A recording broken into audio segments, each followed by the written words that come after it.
গণকর্মচারী হতে হবে সে প্রজাতন্ত্রের কর্মচারী, সে কোনো দলের কর্মচারী না। 17-18 লক্ষ কর্মচারী আছে, এদের উপরেই কিন্তু এই সেবাগুলো নির্ভর করে। গণকর্মচারী হতে হবে সে প্রজাতন্ত্রের কর্মচারী, সে কোনো দলের কর্মচারী না।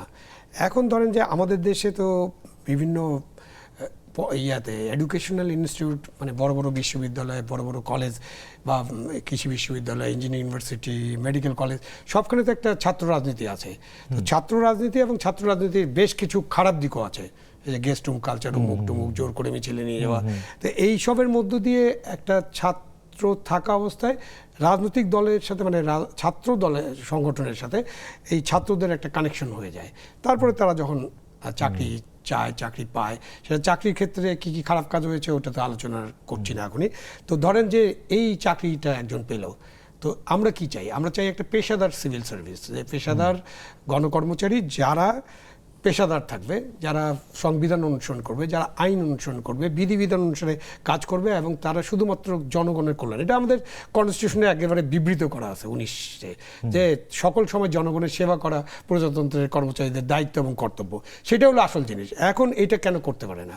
করতে পারে না বিকজ রাজনৈতিক দলগুলোই আমাদের সংবিধানে যা লেখা আছে সেটা অনুযায়ী এদেরকে পরিচালনা করতে চায় না। রাজনৈতিক দলগুলো চায়, যারা ক্ষমতাসীন, বিশেষ করে ক্ষমতাসীন দল চায় সবসময় তাদেরকে তাদের কবজায় রাখতে এবং তাদেরকে ব্যবহার করে তারা ক্ষমতা পাকাপোক্ত করতে চায় এবং ক্ষমতায় দীর্ঘকাল অবস্থান করতে চায়। এটা একটা জিনিস আছে, যে কারণে এই সিভিল সার্ভিসের মানুষেরা যারা, এরা কিন্তু খুব সাধারণ মানুষ, ছাত্ররাও আসে, অনেক ছাত্রদেরকে। তাদের রাজনীতি কি, আপনি ছাত্র রাজনীতির কথা যদি আলোচনা করেন, আমরা সবাই জানি 2-3% অ্যাক্টিভিস্ট থাকে ছাত্র রাজনীতিতে, সবাই কি অ্যাক্টিভিস্ট। তাহলে এইরকম অ্যাক্টিভিস্ট যদি চিন্তা করেন, তাহলে সিভিল সার্ভিসের রিক্রুট বা আর্মিতে রিক্রুট, পুলিশে, এদের 2-3% হয়তো অ্যাক্টিভিস্ট ছিল, তারা হয়তো জয়েন করছে। কিন্তু মূলত তো আসে, ইনফ্লাক্স আসে একেবারে সাধারণ, যেটা আপনি একটু আগে বললেন, সাধারণ ছাত্রদের মধ্যে থেকে আসে, এবং তারপরে তাদেরকে এরকম কালারিং করা হয়। এই কালারিং করা শুরু হয়েছে অনেক আগে থেকে, এটা নতুন না। এটা আমরা শুরু করেছি, ওই যে ব্লাড টেস্টের কথা বলেন না, লিস্ট বানায় একটা মানে আওয়ামী লীগ, বিএনপি, জামাত, এরকম একটা সব জায়গায় দেয়, এবং এইসব করে করে এখন এই বিষয়গুলো সামনে আসছে। বাট এইখানে যে গুপ্ত হয়ে কাজ করতে, এরকম না। জামাতের পক্ষে গুপ্ত হয়ে কাজ করা সম্ভব, কারণ জামাতের স্টাইলটা আলাদা। জামাতের স্টাইলটা কিন্তু বিএনপি এবং আওয়ামী লীগের স্টাইল না, বা অন্য বামপন্থী দলগুলোর স্টাইল না।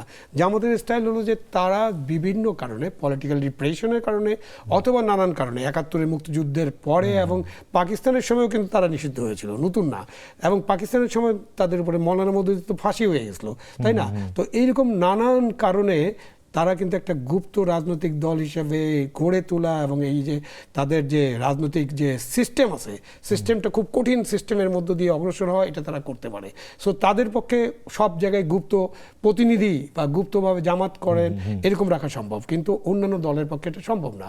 সেই কারণে আমার মনে হয় যে আমাদের এখন যেটা আলোচনা করা উচিত, যে সিভিল সার্ভিসকে, আমরা গণকর্মচারীদেরকে, যে এই যে 55 বছর অভিজ্ঞতা, তাদেরকে আমাদের অবশ্যই আপনার রাজনীতির যে বলয় আছে, বলয় থেকে তাদেরকে মুক্ত করতে হবে। এবং তাদেরকে যদি আমি মুক্ত করতে না পারেন, তাহলে কিন্তু গণতন্ত্র শক্তিশালী হবে না। গণতন্ত্র যদি আমি একটা মুদ্রা দেখি, মুদ্রার এক পিঠে আছে রাজনীতিবিদরা, এবং সেটা সরকারি দল, বিরোধী দল এবং রাজনীতিবিদরা। অন্য পৃষ্ঠায় কিন্তু গণকর্মচারী আসে, কেন রাজনীতিবিদরা তো সিজনাল। এই যে এই সরকারও 5 বছর থাকবে, বেশি ম্যাক্সিমাম থাকলে 5 বছর, বা আগের সরকারে এরকম হয়েছে, কোন সরকার 5 বছর অতিক্রম করতে পারে না, আবার 5 বছরের বেশিও অতিক্রম করতে পারে, এরকম ঘটছে। বাট এরা থাকবে 5 বছর, আর ইনারা যারা গণকর্মচারী তারা কিন্তু 30 থেকে 40 বছর কাজ করবেন। সুতরাং তাদেরকে কিন্তু আপনার নিউট্রাল, দলনিরপেক্ষ এবং পলিটিক্যাল বলের বাইরে আপনি সিভিল সার্ভিস। অলিখিত ব্যাপারই আছে যে যখন থেকে যুগ্ম সচিব হওয়া শুরু করেন, তারপর থেকে আসলে একটি রাজনৈতিক অবস্থান তৈরি হয়ে যায়, যে যার যত লবি থাকবে, কারণ এরপরে আর খুব বেশি জ্যেষ্ঠতা তো ভঙ্গ করা হয় বারবার। এটা হয় নাই এটা বলছি না, এটা হয়েছে, বাট এটা হোক, এটা আমরা চাই না। মানে আমি চাই না, একজন প্রাক্তন সিভিল সার্ভিস হিসাবে, একজন নাগরিক হিসাবে আমি চাই আইন অনুযায়ী জিনিসটা গড়ে তোলা হোক। সময় লাগবে, হয়তো আপনি কালকেই এই সরকারের কাছে আশা করবেন না যে কালকেই ওনারা সব ঠিকঠাক করবে। বাট এটা সময় নিয়ে যদি সরকার না করে, এবং আমরা সবাই মিলে যদি এটাকে সাপোর্ট না করি, তাহলে কিন্তু দেশে আইনের শাসন প্রতিষ্ঠা বলেন, গণতন্ত্র বলেন, সামনের দিকে এগিয়ে যাওয়া বলেন, জনগণের সেবা বলেন, এগুলো কিন্তু নিশ্চিত করা সম্ভব হয় না। ফাইনালি কিন্তু এই যে 17-18 লক্ষ কর্মচারী আছে, এদের উপরেই কিন্তু এই সেবাগুলো নির্ভর করে।